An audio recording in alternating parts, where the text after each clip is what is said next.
Hi everybody, Stuart and Sheena here. We are just arriving at the Allendale RV dealership in Red Deer, Alberta. We are really excited to pick up our new travel trailer. It's an Alliance Delta RK234. See your old one. Okay, here we are. It is a bit of a bumpy road, but we're just arriving. Stuart says we can actually see our old trailer because we traded it in when we bought our new one. Oh, here we go. I don't see our new trailer. Maybe it's inside. Probably inside for the walkthrough. Where's the old one? Oh, there's our old one. We love that trailer. We had it for 9 years. It's a Rockwood Mini Lite. It was awesome. But we're upgrading to a couples trailer because our kids are older and don't really come with us. But the Rockwood Mini Lite was great. And here's a new trailer, the Alliance Delta Ultra-Lite RK234, looking absolutely gorgeous in the Alberta spring snowfall. The pickup and walk around of the trailer at the dealership went very smoothly. We did find a few issues with the trailer, but the dealership was really quick to address all of them, everything that we highlighted, which I was very impressed, and I'll show you guys when we get inside the trailer. We'll do a bit of a walk around inside and let you guys see how it looks. This trailer is 27 feet and 11 inches in length, which is actually 2 feet longer than our old trailer, because our old family trailer had 2 bunks but no bedroom, and this one does have a bedroom, which is nice. And again, I'll show you that when we go inside. So next thing will be to have a walk around inside the trailer. Like I said, the handover and the walk around with the dealership went really well, pretty quick. There were a few things that we found that needed to be addressed, and it's a good idea, you know, if you are about to purchase a new RV, that when you do your handover, just make sure to test as many things as you possibly can. And if hopefully if you've picked a good dealership, they will be happy to address everything you've highlighted. And for us, that was the case. That the dealership were absolutely fantastic. Open everything up, open and close things. Turn things on, turn things off as much as you possibly can, and you know, just look everywhere, and you will find, you know, hopefully anything that needs to be addressed, because mostly it's pretty easy. So an example of that, one of the first things we found was, we're looking at the sofa. This is a great sofa, a 3 recliner sofa, which is pretty fantastic. It's very long, as you can see, but you know, the other nice thing is you can pull the middle section down to be a headrest. And when we got this cup holder was missing. It was just gone, and so again, that would have been an annoyance if we'd taken it home and found out we only had 1 cup holder, and then you have to go and get a new one and get it set up. So you know, they put in a new one for us.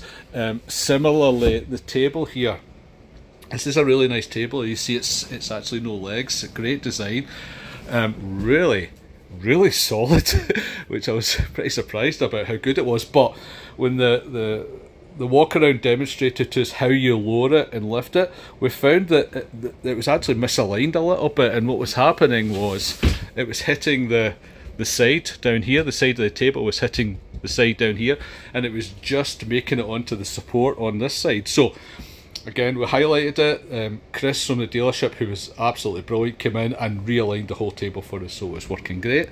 There's Sheena coming right now. The other things, toilet was a little bit loose, which we found by sitting on it. I'm just making a video. Which we found by sitting on it. An easy thing, sit on the toilet, see if it's loose. So they tightened that up for us. And then I think the last thing was in the bedroom. Just find, I'm not sure where everything is now, but what I found in the bedroom was the bed. When you lift up, when you put this this flip up section down for you. No, it's okay, I can do it. Good. Yeah, no, I can put it down. You can put it down, and it was rattling. You press against this, and it was bouncing. And what we found is when you lifted this up, this was sitting kind of high. Yeah. It was kind of warped. Yeah, it was warped. So again, Chris came in and did something with the struts or put something in there to unwarp it. He explained what he did, and then he's made it great. So I think that was it. That was it, Sheena. The toilet, the bed, the table, the cup holder. Yeah. I think that was all. Yeah. So yeah, and that was it. So what we're going to do now, I've turned the furnace on because Sheena wouldn't come in until it was warm in here. It's still April in Calgary. Yes, April and snowing, yeah. It'll be like 20 degrees by next Thursday or something. So, through the magic of video, we've actually jumped forward in time a little bit. It's now right the start of July. It's a beautiful 27 degrees Celsius outside, and we've had 3 camping trips since we made the first part of this video. So I thought it would be good just to end the video by catching up with you guys a little bit, letting you know what else we've found, any other issues that we've come across with the trailer since we've been using it. So there are 1 or 2 things. I would say they're mostly all pretty minor, apart from one thing which isn't a huge deal, but something I do want to get looked at by the dealership. So we'll just go through all those and tell you all about them. So the first thing, and probably the biggest potential issue that we've found, is just in front of the cupboard here. We came across, just by walk, we felt it with our feet actually, a lump under the vinyl flooring. So if I go down there, you can probably see it. I'll just run my finger over it. So right here, there's a lump. So you can kind of make it out, hopefully. Hope you can see the relief of it. What it looks like is someone has left something on the floor before the manufacturer put the flooring down. I understand this happens quite a lot, quite regularly, so it is something I want to get rid of. My biggest concern with this is it eventually pops through the floor, and you'll see whatever this thing is actually breaking a hole in the floor after we've walked on it first. So I do want it looked at. I'm hoping that the dealership can repair it, get rid of it and repair the floor. So I'm going to be calling the dealership and taking the trailer up there. So that's the biggest issue we've found since the last time I spoke to you at the first part of this video. The other things that have cropped up, and you might think this is also kind of a big issue. I don't think it is. You may be aware of a YouTube channel called Miles RV, I think it's called. He actually bought this very same trailer that we have, and he's got exactly the same problem. So I think this is a bit of an issue just with how the trailer's built. So what we're starting to see is under here, I don't know if you'll be able to see, you see there's a panel here with the lights above the bed. That's not the floor of this. The floor's kind of up here. Yeah, you can see the floor's higher. So this is just a panel to support the lights. But what we're starting to see is along the edge here, I can push that, that's starting to come loose. So it is just stapled along the front edge. That's all that holds it up here. The other video, the Miles guy, it basically sagged right in the middle here. It come loose. Now, the reason I'm saying it's not a big issue is because, like I say, it's only held by staples. I'm kind of waiting for it to come looser, because to fix it, it would just be a case of putting some glue under here and then putting a few panel pins, and that'll hold forever. It'll be fine. So what I'll probably do is, I would normally fix this myself, but if I'm taking the trailer up to get the floor looked at anyway, I'll probably get the dealership just to do something about this as well. So I'll get them to look at that as well. You'll notice that the difference from the first part of the video is we've lived in the trailer now, so there's bedclothes on the bed and some other things around the trailer. On a more positive note, I just wanted to revisit one thing I talked about earlier on in this video, and it was the bit under the bed. If you remember, I talked about you can lift the bottom of the bed up for storage, and the dealership had, at the time I said, had done something to fix it. I do actually know what Chris at the dealership did now, so if I lift this up again, I thought this was kind of going above and beyond a little bit, but what was happening was this bracket on the end of the strut was just sitting on the frame, on top of the frame here like this. So this part of the wood would hit the screws of this bracket, and that's why it was rocking on top of the bracket here. So what Chris did was actually took this bracket off and chiselled out a space so that he could fit this flush with the top, which I thought was really good for him to go to that effort just to stop us having a bit of rocking on the bottom of the bed. So really good, you know. Still really happy with the dealership and the way they've addressed all our concerns. I think it's fantastic. The eagle-eyed among you will notice that we're actually no longer parked outside our house as we were in the first half of the video. This is actually the trailer storage area. So the last two things I've got to talk about are actually on the external of the trailer. The first one concerns the tank flush valve here. So what we found was the very first time we camped, when we were packing up to leave, we emptied all the tanks and things, and we went to flush out this tank, and as soon as we started pumping water into here, we found it was actually coming out here and kind of running down to the front, so in the pass-through area, running down to the front of the trailer. I hope you can see that, I hope it's bright enough. So obviously that was a bit of an issue, so we took it up to the dealership in Calgary and had them to look at it, and what it transpired was they did take this off and tighten. They took the panel off here and went in the back, checked all the pipes, everything was good, tightened everything up anyway. But what the actual problem was it was missing this filter. So if you look at the filter here, yeah, this thing here, you know, these can you know, be taken out. Again, the dealership had just forgotten to put this in. So the manufacturer had forgotten to put it in. So the dealership just gave me a few of these, a few spares. We put it in there and it's been pretty watertight ever since. So again, pretty easy fix. Just the builder, you know, again, just forgetting to do things. I think the builders sometimes rush some of these RVs through, and they don't always catch everything they're supposed to do. And then the last thing, which is something I also had on my last, I had a Rockwood before this, and I had the same issue with that one, is that down here, and I've actually taken it off, but there is supposed to be an aluminium tie, just a piece of bent aluminium. Now you might not see this because it's dark, but it basically runs from here where my finger is, okay, comes across to the skirt on here, and it just screws into the bottom. And what's happened is the screw on here is sheared, it's just broken. So, and it's the bottom half of the screw is still in the hole there.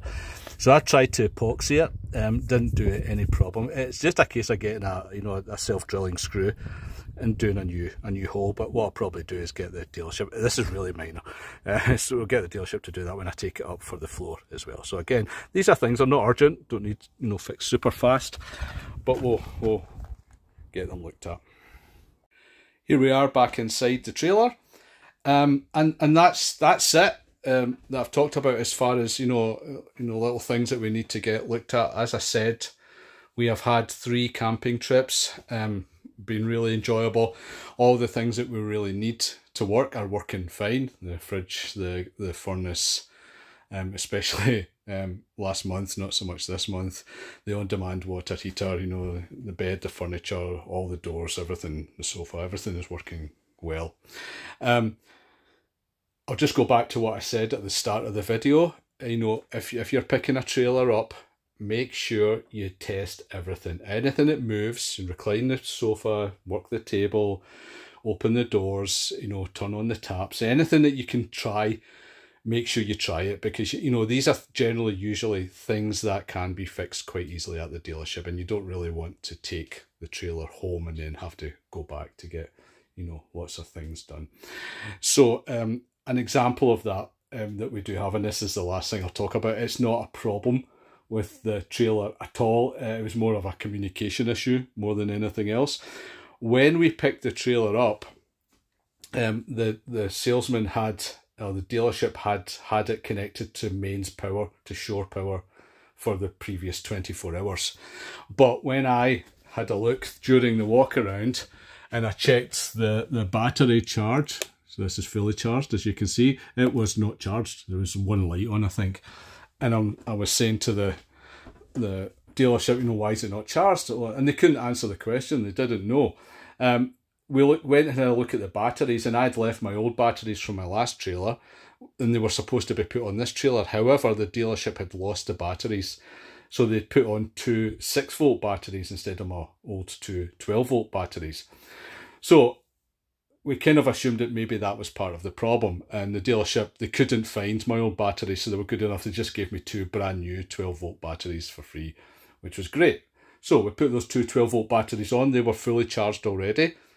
Checked the charge at the panel, and it was fully charged. Fantastic.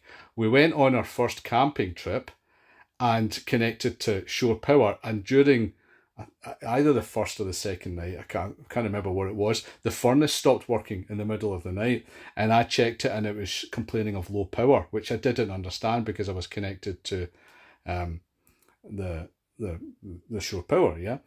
So after a bit of head scratching and a bit of thinking, it dawned on me to check that the batteries were being charged when we connected to power. So the first thing I looked at was the panel. And this is a good thing to know about if you're not familiar with RVs. This is basically your electrical headquarters here. So all your fuses are here.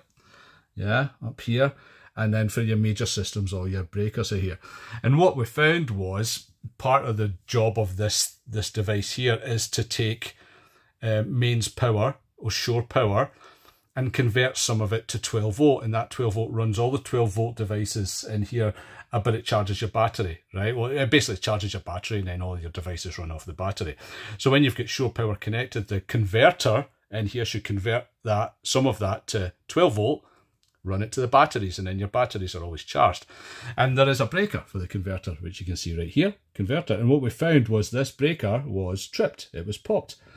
So nobody at the dealership had thought even to look at this, and hadn't, checked it, hadn't suggested it's an issue. And I because I've had an RV before and I've done lots of work on my old RV, eventually it dawned on me that maybe this was a problem, and that's exactly what it was. As soon as we reset that, the battery started charging, everything worked fantastic. So again, it just goes back to this: make sure when you're at the dealership picking up your new trailer that you do test everything, but you also get a proper walk around.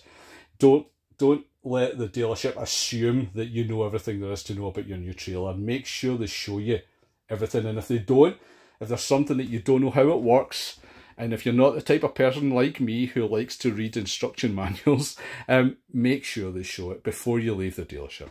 Okay, so that is it.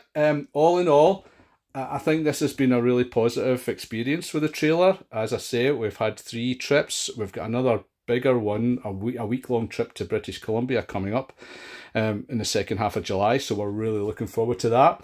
Feeling really good because everything, as I say, is worked so far. So that's it. Thanks for watching. Please subscribe if you like this sort of video, and let me know if you've got any questions or if there's any sort of videos you'd like to see. I think the next one we're going to do is Sheena mostly will do a tour of the trailer, a proper tour of the trailer, including all the kind of how we've stored things and some additions we've made to the trailer. So please keep an eye out for that. Like I say, if you subscribe to the channel, you should, and add notifications, you should see that. So please do. And thanks for watching, and have a great day. See ya.